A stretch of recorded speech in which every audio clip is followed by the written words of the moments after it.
C'est un dépistage, donc ce n'est pas un diagnostic, qui se fait de façon non invasive, c'est-à-dire en faisant juste une prise de sang à la maman, la femme enceinte, et qui permet d'évaluer son risque avec une très bonne fiabilité de 99% du risque de trisomie 21, mais également de deux autres anomalies, 13 et 18, chez le futur bébé, chez le fœtus.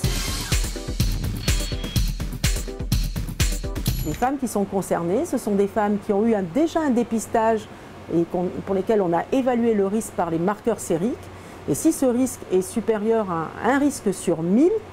les patientes peuvent bénéficier d'un DPNI, ce qui correspond à environ 15% des femmes enceintes actuellement qui peuvent bénéficier de ce DPNI. Mais également les patientes, les femmes enceintes qui attendent une grossesse gémellaire, pour lesquelles on ne peut pas proposer ce premier test, ou on le propose de façon très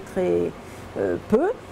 on peut directement leur proposer un DPNI. Enfin, des patientes qui ont eu malheureusement déjà un enfant avec un tel handicap ou qui ont subi une interruption médicale de grossesse,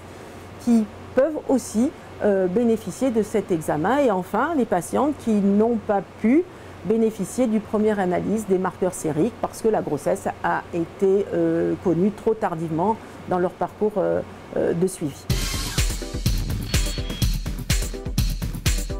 Auparavant, avant que ce DPNI existe, lorsque les marqueurs sériques étaient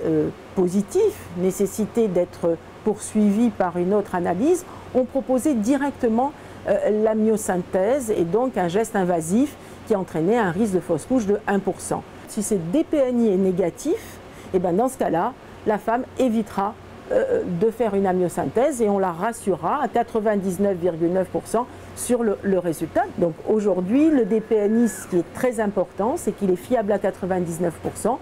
et qu'il réduit de 4 à 5 fois le nombre d'amniosynthèses qu'on va proposer aux femmes enceintes au cours de leur grossesse.